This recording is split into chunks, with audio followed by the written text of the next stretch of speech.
अस्सलाम वालेकुम वरहमतुल्लाहि वबरकातुहू। अऊज़ु बिल्लाहि मिनश्शैतानिर्रजीम। बिस्मिल्लाहिर्रहमानिर्रहीम।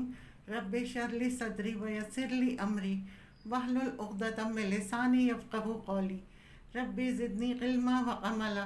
रब्बि यस्सिर व ला तुअस्सिर व तम्मम बिल खैर। या मुक़ल्लिबल क़ुलूबि सब्बित क़ल्बी अला दीनिक।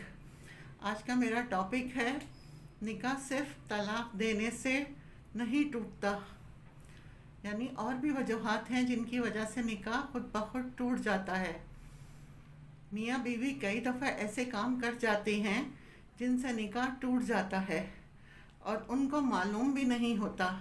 आज मैं आपको 7 ऐसे कामों के बारे में बताऊंगी जिनकी वजह से निकाह खुद ब खुद टूट जाता है। उन कामों के बारे में हर शादीशुदा मर्द और औरत को मालूम होना चाहिए ताकि वो इन कामों से दूर रहकर अपने निकाह को महफूज रख सकें। ये काम ऐसे हैं जिनकी वजह से तलाक दिए बगैर ही निकाह टूट जाता है। इसलिए हर शादीशुदा मर्द और औरत को इन कामों के बारे में मालूम होना चाहिए, क्योंकि इन कामों से मियाँ बीवी का रिश्ता ख़त्म हो जाता है और वो एक दूसरे के लिए ऐसे ही हराम हो जाती हैं जैसे तलाक देने से। मेरी ये वीडियो हर शादीशुदा मर्द और औरत के लिए बहुत ख़ास है,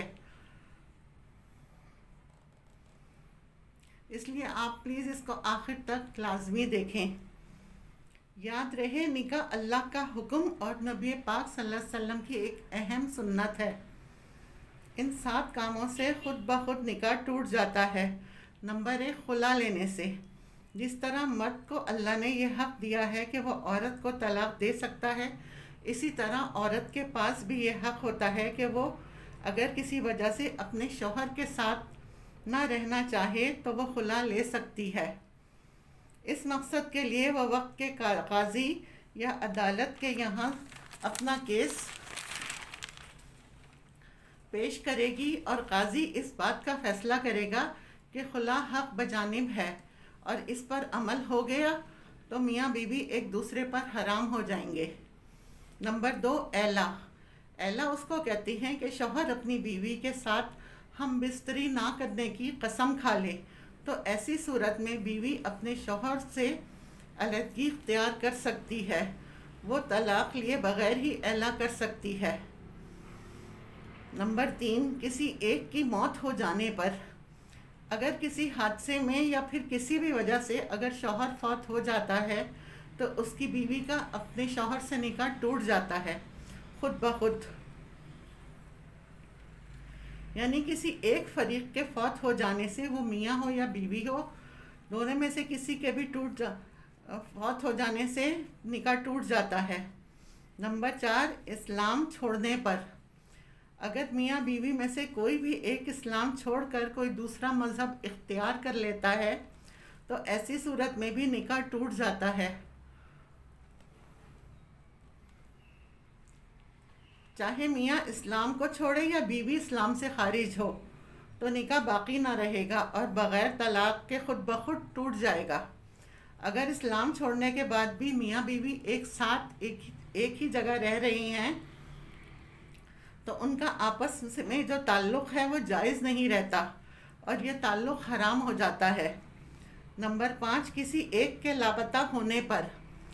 अगर शौहर या बीवी में से कोई एक लापता हो जाता है और अगर घर छोड़कर चला जाता है, उसकी कोई ख़बर नहीं मिलती, तलाश करने के बावजूद भी उसका कुछ पता नहीं चलता और काफ़ी अरसा इसी तरह गुज़र जाता है, तो ऐसी सूरत में भी निकाह टूट जाता है। सवाल ये है कि कितना अरसा गुज़र जाता है।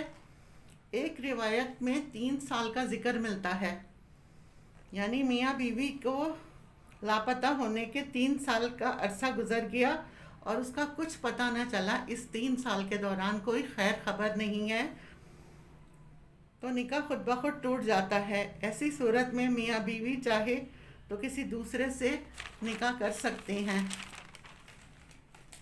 नंबर 6, रिश्तों के हवाले से। यानी अगर किसी मर्द का अपनी रज़ाई बहन से अनजाने में निकाह हुआ था और उनको मालूम ना था कि वह रज़ाई बहन भाई हैं, نکاح ہو گیا، پھر اس رشتے کے معلوم ہو جانے پر یہ نکاح ختم ہو جائے گا، کیونکہ جس طرح حقیقی بہن بھائی کا نکاح نہیں ہو سکتا، اسی طرح رضائی بہن بھائی بھی نکاح نہیں کر سکتے۔ انجانے میں یہ نکاح ہونے کی صورت میں یہ نکاح اسی وقت ٹوٹ جائے گا جس وقت اس رشتے کے بارے میں ان کو خبر ہو جائے گی۔ نمبر 7، یہ بھی رشتوں کے احترام کے حوالے سے ہے۔ یہ بات نہایت غور طلب ہے کہ اگر بیٹا یا بیٹی 9 سال کی عمر کو پہنچ جائیں تو ماں باپ کو چاہیے کہ ان کو اپنے پاس سلانا چھوڑ دیں، ان کو نہ سلائیں اپنے پاس، یعنی باپ بیٹی کو اپنے پاس نہ سلائے اگر وہ 9 سال کی ہے، اور ماں اپنے بیٹے کو اپنے پاس نہ سلائے اگر وہ 9 سال سے بڑا ہے، بلکہ ان کے ساتھ پیار کرنے میں بھی احتیاط کریں، ان کے جسم کو اپنے جسم سے دور رکھیں، کیونکہ اگر باپ بیٹی کے قریب ہونے سے باپ کی شہوت جاگ گئی تو میاں بیوی کا رشتہ ٹوٹ جائے گا، اور یہی صورت ماں اور بیٹے کی ہے۔ اگر ماں اور بیٹا ایک دوسرے کے قریب ہوئے اور ان کی شہوت جاگ گئی تو نکاح ٹوٹ جائے گا۔ اس لیے چاہیے کہ اس حوالے سے بہت احتیاط کی جائے۔ باپ کو چاہیے کہ اگر وہ بیٹی کو پیار کرنا چاہے تو اس کے سر پر ہاتھ پھیرے، بوسہ وغیرہ نہ کرے، اور اسی طرح ماں بھی احتیاط کرے، اپنے بدن کو دور رکھے بیٹے کو پیار کرے تو۔ یہ وہ 7 کام تھے جن کی وجہ سے بغیر طلاق کے نکاح ٹوٹ جاتا ہے، اس لیے میاں بیویوں کو چاہیے کہ ان 7 کاموں سے دور رہیں، ورنہ نکاح ٹوٹ جائے گا۔ یہاں ہمیں اپنا تجزیہ کرنا چاہیے، غور کرنا چاہیے کہ ان 7 کاموں سے کہیں ہم مرتکب تو نہیں ہوئے، اور اس حوالے سے مزید تفصیلات کے لیے چاہیے مفتی حضرات سے پوچھ لیں۔ نکاح کی اسلام میں بڑی اہمیت ہے۔ یاد رہے کہ ہمارے پیارے نبی صلی اللہ علیہ وآلہ وسلم نے نکاح کو اپنی سنت قرار دیا۔ ارشاد نبوی ہے، ان نکاح من سنتی، نکاح کرنا میری سنت ہے۔ حضور اقدس صلی اللہ علیہ وسلم نے نکاح کو آدھا ایمان بھی قرار دیا ہے۔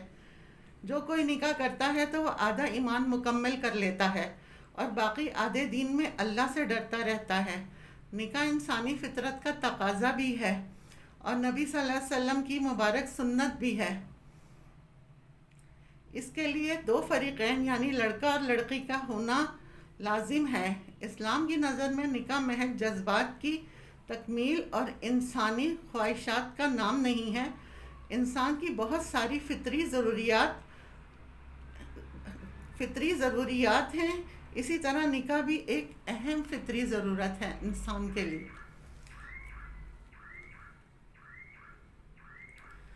اللہ تعالیٰ ہمارے اور آپ کے ایمان کو مضبوط رکھے، ہمیں اور آپ کو ثابت قدم رکھے اور عمل کرنے والا بنائے، آمین۔ وآخر دعوانا ان الحمد للہ رب العالمین۔